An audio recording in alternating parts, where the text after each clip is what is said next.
Howdy, y'all. Welcome to another episode of the Rainbow Crossing Podcast, a podcast where Gen X and Gen Z discuss life's challenges and how we face them as queer people. We have these open conversations to foster a sense of community through different perspectives. My name is Julio Guzman, and with me are two special guests today. Well, Daniel's special every day, but we have another special guest. Yes, yeah, we do. Our good friend Angel has joined us from Dallas. Thank you. Welcome to the podcast. Tell us a little about yourself. Well, I'm super excited to be here. It's a pleasure, and yeah, I'm just so excited to chat and be able to share my story. Yeah. But my name is Angel Sharada. I grew up in Bronzeville, so it's a small city down south. Budo 956. Budo 956. Man. And then I'm 29. I'm gay. Oh. If you 100%. Yeah. If you couldn't tell by that head gesture. Yeah. Yeah, and I live in Dallas right now. So you used to live here in Austin for a while. Mm-hmm. You went to Texas State. Yes. Graduated from Texas State. Mm-hmm. Woo, eat 'em up, cats. And then you were in Austin a little bit after that, and then moved to Dallas, and you currently work in fitness. Yes, That's right. Fitness. Yeah, so a quick background behind what got me into fitness is I actually got lost both my jobs in 2020 because of COVID. And I had just gone to college for about 5 years. And then in 2019, I had graduated. And then pandemic happened. I had gotten a job as a manager at a gym and then a bartender. And then March slowly creeped in and they said, "You jobless." So I ended up applying for unemployment for a while. And then that's when I started to do at-home workouts for people. Mm-hmm. And then I saw myself slowly gravitating towards wanting to help people. And then towards the end of that 2020, Julio actually helped me find a job back in bartending because I had gotten into a toxic relationship and had lost my first couple clients I had built. So I needed a place to just slowly build myself up. So Julio, thank you for giving me the opportunity. Of course. I mean, I don't know if we would say thank you now, but, but at the moment it was needed. Yeah. Right? Yeah. You two have known each other for a while. Yes. I also went to Texas State with Mm-hmm. Angel, but I didn't graduate. But I was definitely there with all my friends and all the times. I was there for 2 years, and you were on your last 2 years for the two that I was there. Mm-hmm. But we're rave friends. We're party friends. Yes, we're everything. We're everything. We hung out for a very long time, and at some point we were besties. Yes, and I still have that love for you. But now you live in Dallas. Yeah, and we don't see each other enough. Yeah, and we're still besties. Still besties. Yeah, let's just make that known. I think I've known you longer than I've known Julio, but I do remember, as I was sharing with you earlier, I have this very specific memory of being on the back patio at Highland, and the two of you were there, and a couple of your other friends, Brandon, Sam, etc. And the energy, like just bubbling up from these like young 20, maybe 20, maybe you were 20 at that point. No, I was. For legal reasons, you have to say I was. He was 21 drinking alcohol at this bar. Right. I just remember this little crowd because I knew Sam and Brandon for a minute before I even knew either of you. Mm-hmm. So it was an interesting little dynamic that y'all had going on. And the world that you lived in then is a very different world than either of you live in now. Mm-hmm. So it's been really interesting because I get to see this one on a daily basis. And he's been a huge part of my life for 6 years. So I get an everyday update in his world. And it's been really fascinating and fun to watch him grow and evolve and mature into the man that he is today. But from a distance, I've been able to watch you go through some similar things and evolve your outlook on life and your mentality. I believe you're sober now as well. Yeah. So to go from, bartending to now a sober lifestyle, that's a huge shift in just, 4 or 5 years. Yeah. It was a big change. What facilitated that desire to leave alcohol behind?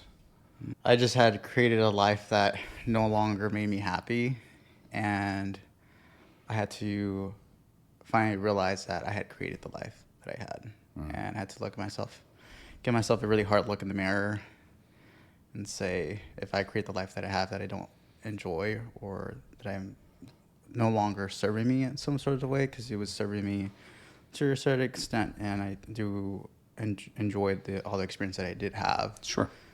But at 25 and seeing what my father went through and how I grew up, I literally saw myself walking through those same footsteps. Yeah. And I just didn't want to do that, right? So I took everything in me to make a promise to myself. I still remember that day. I was like crying in the shower, and I had just gone through that toxic relationship and back in 2020, and then I was like, God, please, like, if my life moves forward for the better, like, I promise, like, I'm gonna do everything that I can to make sure I stay on that path. And now we're here.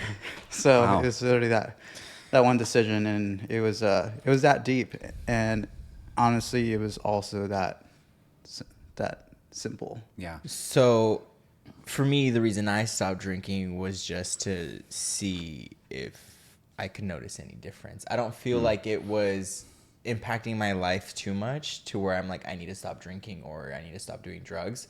But it was more of like, I know bad things happen more often when I'm on these things. Yeah. So why not just give it a shot and see to stop? But I don't know if your experience was the same, because I know a lot of people have different challenges with alcohol or drugs, and sometimes it comes from a place of like maybe needing to replace a feeling or feel something differently because we aren't so confident in ourselves. And what was the reason that made you want to become sober? Well, if you were to ask me how long have I gone without drinking, I couldn't tell you. The longest time would have been 2 weeks. So whenever I was having sexual relations, Hookup culture. Yeah. I've heard I of was it. always under the influence. And then light bulbs started to kind of click. And I was like, man, I never know what it's like to be myself. And I also had just started doing the online coaching back again. So I knew that if I wanted to be a coach and I wanted to be a leader, that there was certain things that I could no longer do as much, right? And I needed to give myself an opportunity to attempt, versus just saying like, I don't know if I could do this, because it's hard to say I'm not gonna drink for the rest of my life, but it's easy to say like, okay, let me just give it like a month and see how it goes, and then it kind of just continued to build off of that. Yeah. I think what you're talking about, what both of you went through, is a pretty common phenomenon for gay men, particularly in their early to mid-20s, is to experience that nightlife, that drinking, drug, sex culture. Like, it's kind of baked into the world that we live in as gay men oftentimes. I can definitely understand why each of you wanted to remove yourself from that. Why did you feel like you needed that in the first place? Like, was there something that you felt was missing in your life that alcohol helped facilitate? I think that there comes a crave for wanting to fit in, or just looking to other people and seeing what everybody else is doing, compared to you not even knowing there's a place where you don't have to even do those things. So I didn't know that there were certain things that I was struggling with until I started to let go of them. And then I finally had space where I had mental clarity, where I was searching to want to grow, want to improve. I ended up going to therapy for a while. And there was a lot of childhood trauma that came up for me during that time, that, yes, I was gravitating towards outlet to numb myself, because I didn't want to feel the pain that I had grown up with, right? I think that's something that our audience can certainly relate to, just because as gay men, oftentimes we carry the childhood trauma of having to hold in our true selves, not being able to be our authentic selves for a good portion of our lives, particularly through childhood.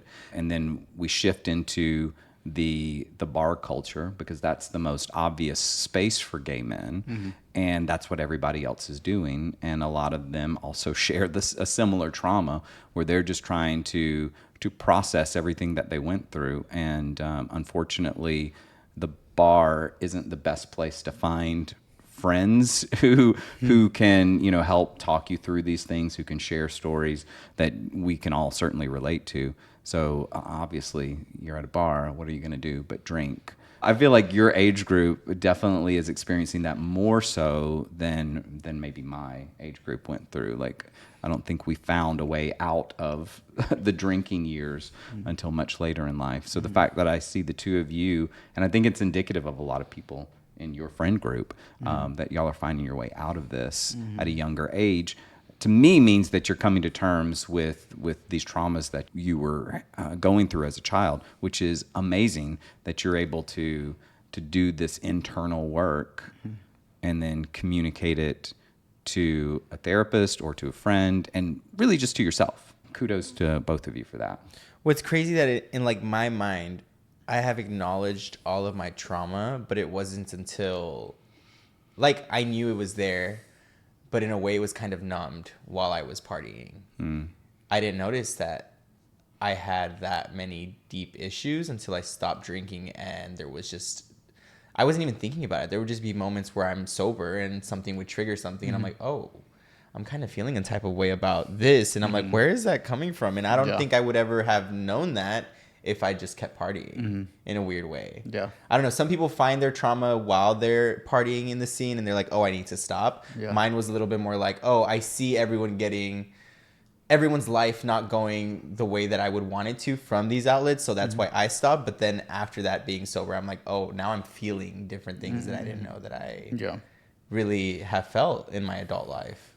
Like, I have experienced sexual trauma in my youth, and that to me was a normal thing when I was growing up, to where it happened and I just like, I knew about it, but I didn't really think about it until I stopped drinking. Then I really started thinking about it a little bit more, and it kind of affected me. And I am a little bit more healed from that, but it wasn't something that came to surface level until I was actually sitting with myself sober for a bit. Yeah. If that makes sense. Yeah. I don't know if you've had any experiences where your trauma has just either affected you with the alcohol or drug, or afterwards being sober, being like, oh, that actually was an issue. Yeah. Growing up, my parents were already in an argument as when I was a kid, as soon as I could know. And then my mom had me at a really young age. So they ended up getting divorced around when I was like 5 or 6. Okay. So then they were sharing custody. And then, I was just being, traded all back and forth until one day my mom ended up taking me. And I remember she had told my dad, she's like, oh, we're just going to go to Peter Piper, or Chuck E. Cheese. And she took me. And then I never came back. I was MIA. So we ended up moving up north.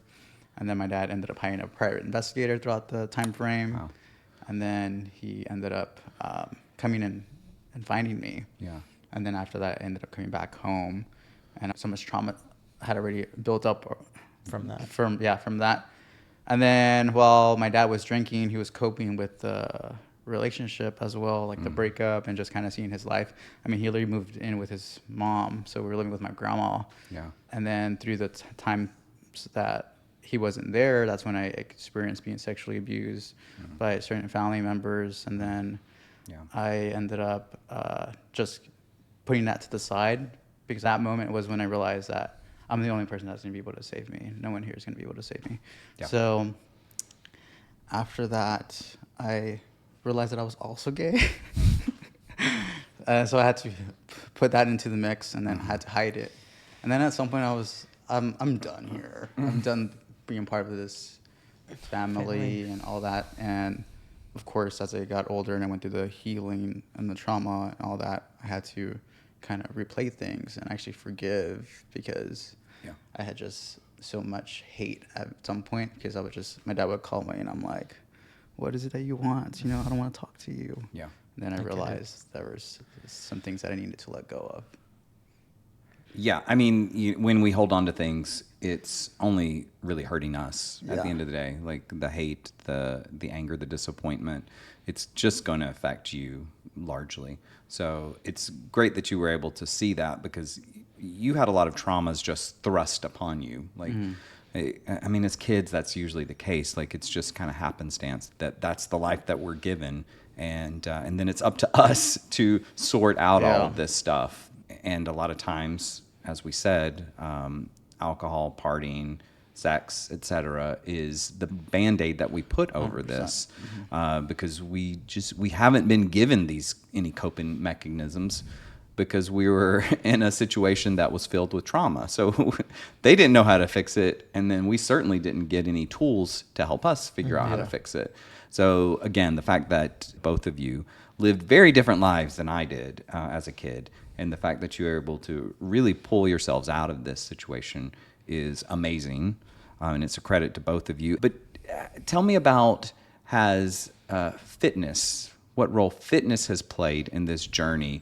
I think you've always been pretty athletically minded, fitness minded, but that's your career now. Mm-hmm. So did fitness play a role in helping you like deal with your traumas and come to terms with your not only physical but your emotional and mental well-being? Yeah, I'm super grateful for fitness. Yeah.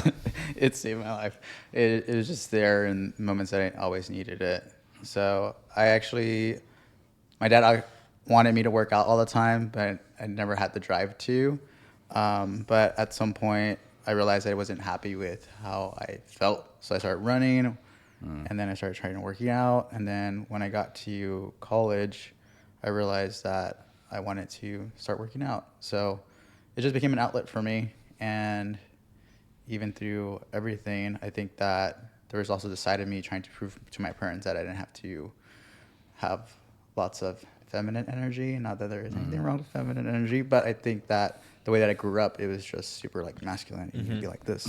So I went all in on that because I was not just trying to prove to myself, but proving to my family that I could be the man that they didn't think I could be. For sure. I mean, having to like feel masculine enough for your family can be challenging. Yeah. Like very challenging, especially with the culture that we come from. Like you have to be the man of the house, and you have to be the provider, and you got to not have your wrists that way, and you got to go work on these certain things, and it's a lot of pressure. But I'd also noticed that involving myself in fitness helped me build that feeling up in a way. Mm-hmm. Did you ever face any issues with your journey, as in like adapting to your new mindset and your new way of life, like less partying? Like, I know you've been with the same group of people for a while in regards to friends, and sometimes meshing when you're trying something new and breaking out of that normal like vibe that you've kind of created with your friends sometimes can be off-putting to your friends. It's like, what are you doing? What do you mean you're not going to drink with us? What do you mean you're not going to party with us? Why don't you want to go out? Oh, you're kind of boring now. Like, that's kind of what it felt like at times for me, trying to fit in with the same people that I was with. Yeah. I mean, the same way that I would put lots of time and effort into fitness, the same way I would also go all in on the drinking. So there really wasn't a median. And I think that at some point fitness became a Band-Aid for me in the way of like, well, I could go out and drink because or do all these things because I'm also working on my fitness, right? So it kind of didn't really help. So if you're or trying to work on your fitness and you're trying to drink, and then there's something going on there. But eventually, whenever I tried to give myself more of a reason to let go of the drinking and let go of the drugs, when I started coaching, I actually saw how it was affecting how I would show up every single day or how I would serve my clients. And I was always trying to find a way to find the balance. And then I realized that there was no balance for me. I had to come to terms of whether it was all in or not in. And I had tried it multiple times. And it was hard because I enjoyed being part of these hangouts and like friendships and like what I was doing because there were people that cared about me. But at some point, I also needed to be okay with doing things for myself. And I came to realize that sometimes people aren't open to receiving the changes that I'm hoping to do because I haven't given them an opportunity to get to know who this new version of me is. Sure. So I had to develop lots of proof and consistency and showing up who I am and letting them kind of see how much this actually meant to me. Because I think that it's a vulnerable space to share because number one, you're scared of people judging you, or two, you're scared of people not thinking you're fun anymore. Yeah. But my therapist says that being sober is fucking awesome. You're a badass. It's not something easy to do. And now I see my journey as a way of stepping into these spaces because you never know what anybody else is going through. Mm-hmm. And I think whenever I started to cut back from the drinking, there was lots of ego and resentment to some people at times. Mm-hmm. But it's because I hadn't really figured out why. And it's because I just wasn't ready yet, because I was still protecting myself. Yeah. I couldn't put myself into these spaces without feeling triggered. But now I can put myself into these spaces without feeling triggered. Well, part of the reason that some of us start drinking in the first place is because we have those fears and that self-doubt, and we don't have enough self-love, etc. And then when you remove that element from your life and you're still looking to balance those feelings out, and you're looking to your friend group, and so you still have that fear and that they aren't going to accept you, but now you have it without alcohol. Yeah. So it can cause you to pull back just out of your own fear. So that's one side of it. But on the other side, sometimes we're ahead in our journeys in life, especially in our 20s, than our fellow 20-somethings are. And so, and I feel like this might have been the case with you, Julio, that you were kind of ahead with of some of your friends, certainly not all of them, but you were making steps to further yourself, less drinking, less drugs, etc. And some of your friends just weren't there yet. And I feel like a lot of them have caught up to you at this point now. And they're in a similar place as to where you started a couple of years ago. I mean, the only reason I did that was honestly because I saw he could do it. I was just partying the whole time as well. I mean, we both were. But I've always had the mindset of like, I want to do better. I want to be the best version of myself that I can. But I never felt like I could make the moves unless the people around me were doing it as well. And it wasn't until I saw you like being sober for a bit where I was like, oh, wow, it's actually possible. Like you can do those things. And like you being so close to me, it made me feel like I was capable of doing that as well, because we are on a lot of the same wavelength that time. So like, I'm like, oh, if he can do it, then I can do it as well. So in my mind, you were part of that inspiration. A role model. Yeah. Wow. You're like, don't make me emotional here. Well, it's true. And I guess we should kind of talk a little bit about your clientele, because it's largely or all gay men at this point. Yes. And gay men have a unique set of challenges that straight men just don't face. And I think what you offer in your personal training stuff is very tailored to your clientele, gay men. Having coached both straight men, gay men, women, everybody in between, like, can you talk a little bit about the uniqueness of having gay men as your clients and what that means to you and to them? Yeah. Before we dive into that, I just want to say, Julio, I'm so proud of you for being able to make those changes. And it's awesome to just see you also down that path and knowing that we can support each other in that way. So, yes. Love you. Going back to my clients and what I do, I say that everyone in some sort of way who isn't working on their health and fitness has a level of pain. And from Uplift Fitness, from the very beginning, it's an experience in the way of I'm here to provide a space where people can open up, be vulnerable, not feel like they need to be perfect. I've had people who are in the closet who haven't come out to the family. Have people who've maybe been pushed to work out by their parents because they were trying to change them. So, it goes on. And I say that my goal is to, throughout the conversation that I'm having on Instagram, I mean, anybody who reaches out to me on Instagram, that's the purpose there, just being able to get to that level of openness. And that's who my client is. I say that my client is someone who pretty much has similar struggles that I have. Also, when it comes to their journey and then working on themselves, a lot of people are coming in with wanting to build muscle, drop body fat, or just want to feel healthier. And when it comes to Instagram and social media, it's a lot of physical, trying to get shredded, the abs. But from what I've gathered in my clientele, not a lot of people want that. They just want to achieve something that feels achievable. Right. I tell them that, just focusing on the weight loss and trying to get the look isn't what's going to get you to your goal. It's going into the pain and shredding layers, because that's pretty much what got me to where I was. Yeah. So it's just being able to also help them do that for them, where they can just vocalize something that they've been bottling up for so long and felt so ashamed of. Yeah. Right. I feel like half of fitness is mindset and like what your mind is capable of doing, whether that is telling yourself to keep going for another set or for another lap or for whatever, or if it's telling yourself like, I am good the way that I am. I'm making those steps to be physically fit. I'm making those steps to be a better person. And it's half the battle is mindset and half of it is actually showing up physically.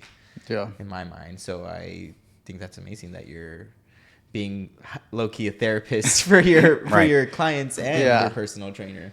Yeah, I say that's probably the struggle when it comes to a lot of coaches out there, that they're just focused on trying to get the result, but they're not focused on trying to help the person embody who they want to be. Yeah. Because they're going through the shift. You have to change. Right.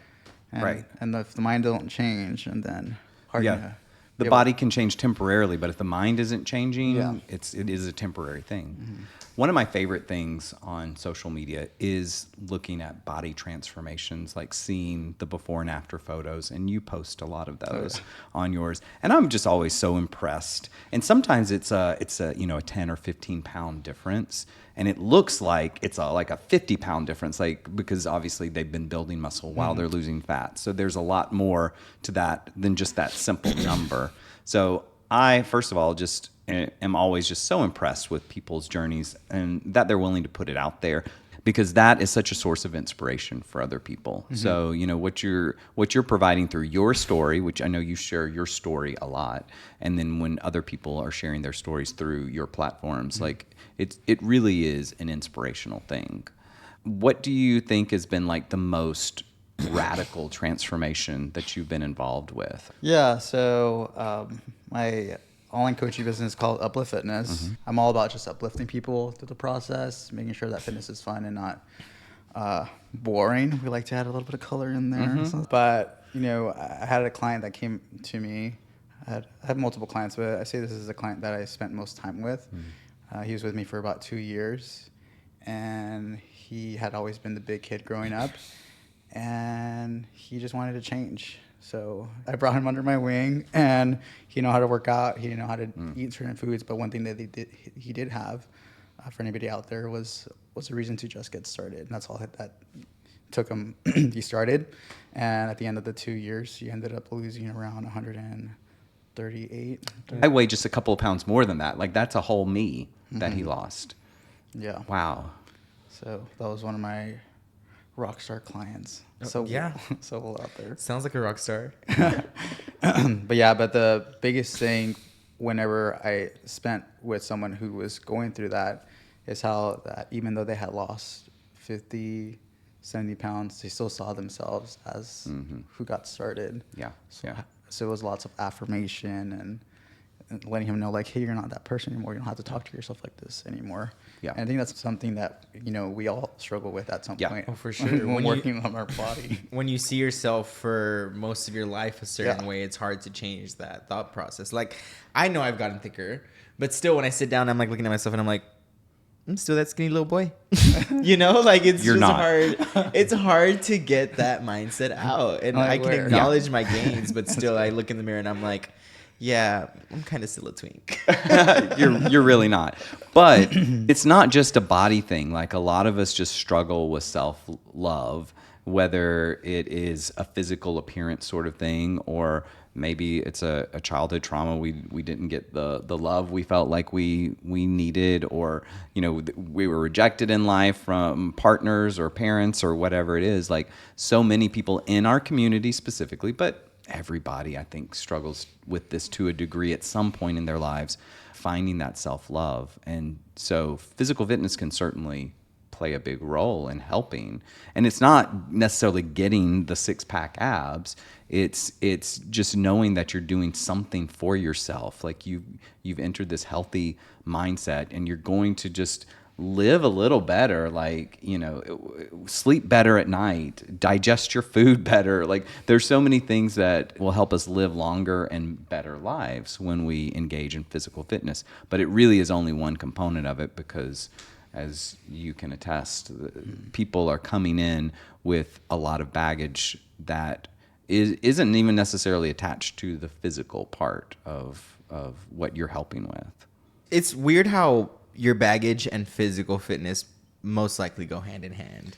Like, you see it in relationships. People are dating and then they get out of a relationship and then they're like so ashamed of themselves and where they've gotten, or a bunch of different things, and they're looking in the mirror and they think fitness is the way. But if you practice all those things consistently, there isn't no hesitation of like, oh, I'm losing this, or I'm gaining this, or I'm falling behind because I'm in a relationship, or I'm falling behind because I am invested in work too much. Then I lost my job and now I feel like shit. And it's just a bunch of different things that I feel like people hold on to that reflects over on their fitness as well. I think the goal with physical fitness is it's something that just is an intrinsic part of your life at some point. I mean, I've been working out for 20 something years, and maybe not hardcore, but regularly enough where I've been able to, maintain a decent body weight and to, live a life at this old age of mine that I don't have any joint pains. I'm good. I'm solid, particularly for my age. So, as people are trying to fit physical fitness into their lives, do you see your clients come in at a certain point in their lives where, whether it's post-relationship, as Julio was mentioning, or is it they hit a milestone birthday, or is it they reach a certain weight? Do you see a pattern with any people where they're coming in to make a change in their lives? I think two main ones that I come across is they're really successful at their job, at their profession, what they're doing, but for some reason the fitness is just like not clicking for them.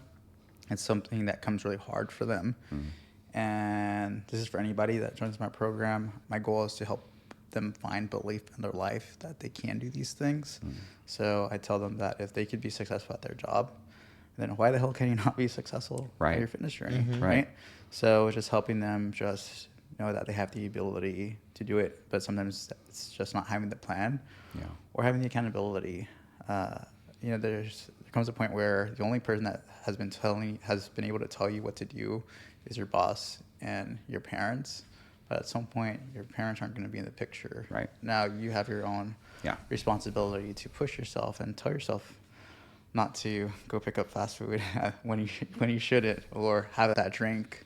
And I learned that the hard way as well, and I'm sure a lot of people could feel that. But whenever you have a coach on the sidelines that's watching every single move, and I'm like, I'm watching y'all's Instagram stories, okay, but it comes from a place of care because you hear why they're wanting to do this in the first place.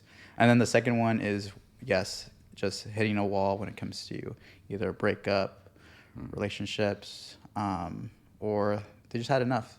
Either it's like the health risk, or it's kind of goes hand in hand. And even with that already, it's food becomes a level of comfort. So we could talk back to the trauma and we say like, well, why have we been needing to have food for comfort? What's the missing piece there? Does it make sense? Are you reading me right now? Or are you asking? Oops. I'm sad. Let me get some chips. There are certain points in our living together where in our pantry there have been like a dozen different types of chips in there. And I'm like, well, Julio's going through something. I either need to leave him alone or I need to talk to him. I don't know which one it is. But also those chips last a while. Like, I'm not like going through all of them. Like, no, not like I could buy like 5 bags of chips and they'll last me like a month. Yeah. But I know when there are a lot of chips in there, I'm like, we're going to have a talk tonight. Yeah. Anywho. I've seen people like be in relationships and then get out of relationships and then get so depressed, and then maybe they were the most physically fit version of themselves in that relationship. Then they get out of that relationship and they're depressed and they're just cooped up in their place and they completely change, and then it's hard for them to get out of that cycle. I'm sure you experienced that quite a bit. I feel like I did, actually. Anybody need some relationship stay on your fitness journey advice? well, I wasn't calling you out specifically, like Wow. you personally experienced this. Yeah. No, you're getting really personal here. Wow. No. But you just admitted to it, so I guess I'm not airing it out. Yeah, no, I say, so whenever I started working on my fitness journey, I started to feel confident and putting myself out there, and I was really gullible back then. So anybody who would slide into my DMs, I was like, oh my gosh, this guy, you know. That's kind of how I fell into my first relationship. And yeah, it's easy just to compromise. Yeah. And you just stop going to the gym as much, you start eating out as much, and you just enjoy the love bombing because it's something that helps you fill up your cup, right, in some sort of way. But when things start to go messy and downhill, you realize that you've put the best version of you at the stop.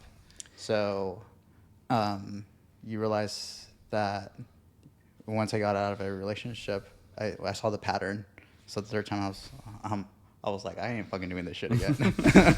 I'm ready just to go all in on me. Yeah. Yes. And fitness journey is also learning about your boundaries, because if you don't continue to put your best foot forward for you and you compromise yourself for a good period of time, you start to lose a missing piece of yourself. Yeah. So I tell my clients that, you know, no matter who enters your life, good or bad, at the end of the day, you want to make sure that you're able to walk out of this with experience and still yourself, right? Yeah. Well, let's talk about, do you have any tips for listeners who may feel intimidated about going to the gym? I remember when I was probably like 25 when I first started going to the gym. And I felt very intimidated because I was like 110, 115 pounds and all of these heavy weights there. I didn't know what any of the machines were. I didn't really know any exercises or anything at all. Like, how do people overcome that? Like, what do you suggest for people? Other than the obvious of just sign up for my program. Like, that's the obvious thing to do. 100%. Yeah. Period.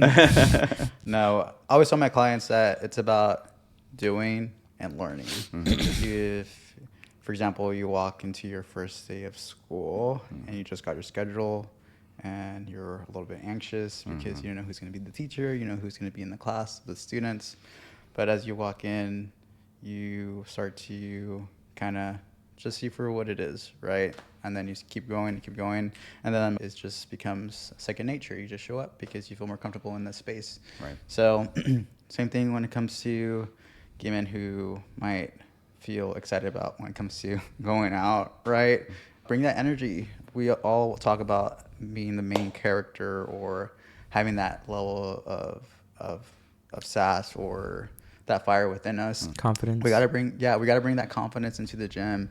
And whenever my clients start the program, I always ask them what's their why.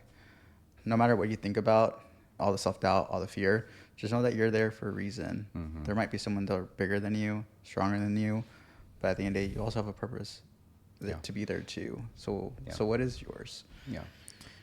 And I know the gym can be intimidating for people who have never been. Sure. But if you think about it, everyone in most gyms are like 80% community oriented. Like, we might all look intimidating at times, but if you really see someone who kind of looks like what they know what they're doing, go ask them a question, you know? You might be scared at first to like make that approach if you maybe suffer from social anxiety or maybe aren't that as extrovert, but most people are down to help you out at the gym, most likely. We have these role models at the gym that are, you know, muscular and like obviously have been doing this a while and take it very seriously, eat healthy, all the stuff.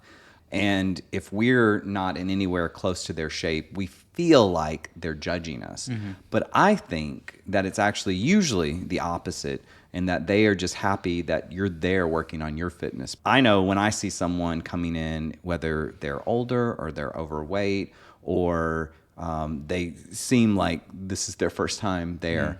Like I'm actually like rooting for them. Like I'm proud of you for taking that step in here. Because some people are very extroverted and the thought never crosses their mind that this could be intimidating. But a lot of people are introverted and anxiety ridden, and the idea of doing something new that's out of their comfort zone is really challenging. And so anytime I see somebody who I maybe is new at the gym, I'm definitely rooting for them to like, I'm proud of you. And I think that that's the majority of what you'll find at the gym is because it is a community driven sort of thing, especially the kind of work that you two do. 100%. And I say definitely having a routine, know what workouts you're going to do in the gym, and going to the gym with just having some fun. Yeah. And it makes it more easier for us to show up because often we're thinking about the worst case scenario.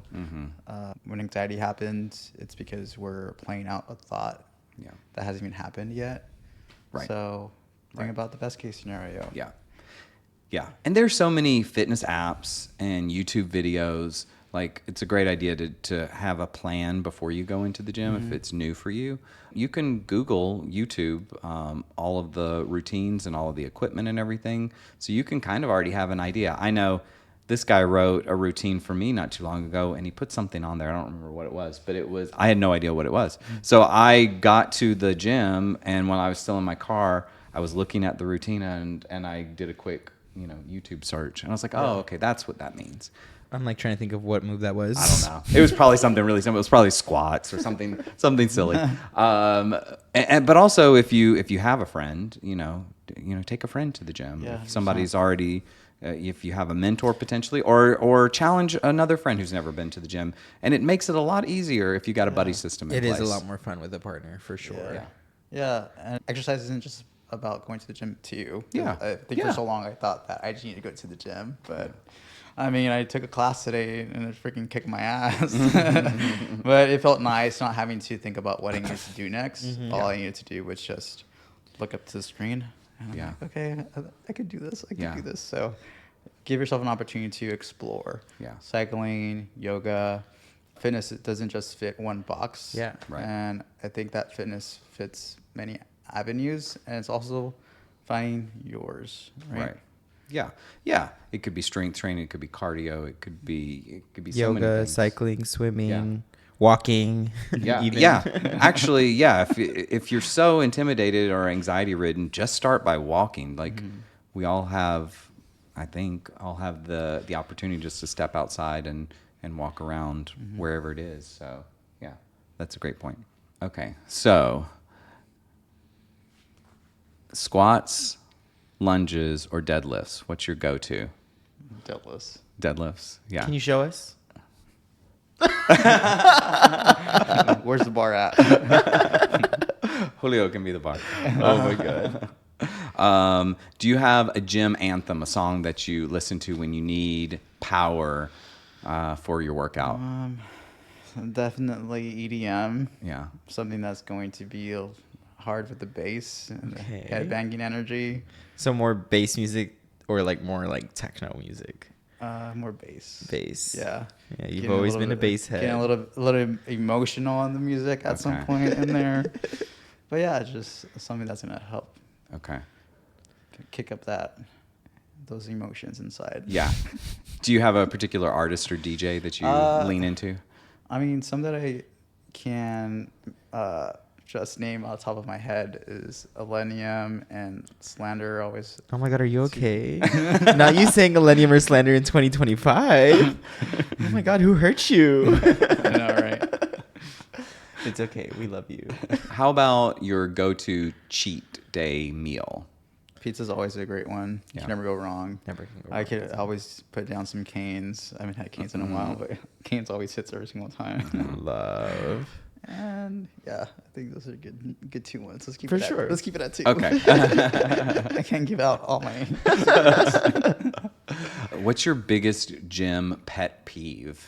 Well, I'm always the type of person that whenever I sit on my bench, I'll wipe it down. Thank you. If you don't wipe it down, I'm You're like, disgusting. yeah, it's literally one simple step to just wipe Right. it down. Post COVID, we should be wiping down our benches every time. Definitely. Agreed. Yeah, I'm always really aware of how everyone is placed in the gym, whether it's like someone uses the machine. I'm really considerate of people's spaces just because I think it's important. I mean, I've seen a couple of videos on TikTok or Instagram. Joey Swole, I don't know if you've heard of him, about how people are recording in the gym. Yes. So I'm always just really cautious of just that.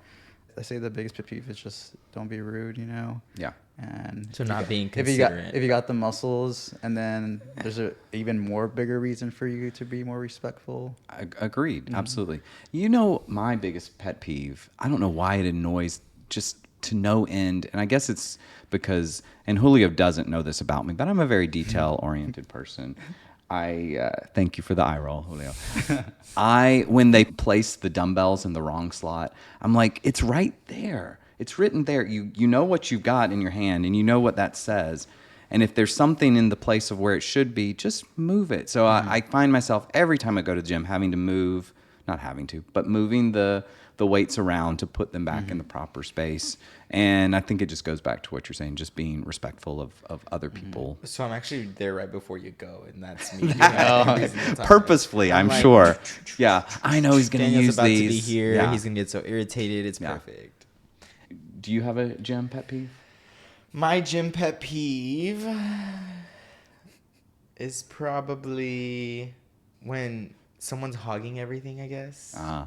When it's like you have 2 sets of dumbbells, but then you're also over here by the squat rack, and then you have some abs on the side. And you're Like, using which 4 one is it? Yeah, I'm like 4 and 1. Like, Yeah. what's happening here? You're like, you can't just hog this whole area. And then you see them and they're on their phone. Yeah. Yeah. So that's probably my biggest pet peeve. That's But a good one. I don't go to a free like open gym anymore. I've just been doing group fitness classes because that's where you get the most welcoming, loving, fun energy, I guess. Yeah, and you're You know? there. Yeah, I'm there. And despite that, it still is very welcoming. And Wow. I'm a very welcoming person. Number 1. You are. Whether you get my positive energy, that's a different deal. But I'm still going to welcome you. Yeah. Agreed. Do you want to share with us where our listeners can find you if they're interested in your services? Find me on Instagram or TikTok at Gay Fitness Coach. And then if you are looking for any personal training services, he does have a online program that you can sign up for. So do you want to shout out your online program? Yeah, so my online program is called Uplift Fitness, and you could always shoot me a message on Instagram, or you can fill out my application that's in the link on my Instagram or TikTok bio. And if you want something that's free, and then I do have an ebook that you could just reach out, just shoot me the word summer, and I could send that over. Oh, nice. Yeah, so definitely check him out if you're looking to get into fitness. If Yeah. you have no experience, you're in the right hands, in the right comforting, loving, uplifting hands. That's so check out our friend Angel at Uplift Fitness. Yes. And you can be anywhere in the world Anywhere in and the do world. that. Yes. Yeah. Yes. Yeah, so thank you, Angel, for coming and being on this podcast episode with us. Yeah, it was awesome. Thank We'd you. love to have you back at some point. I loved it. Yeah. It was Good, great. Good. Yeah. And thank you for tuning in. Please give us a like, a comment, subscribe, and we will see you next time. Bye.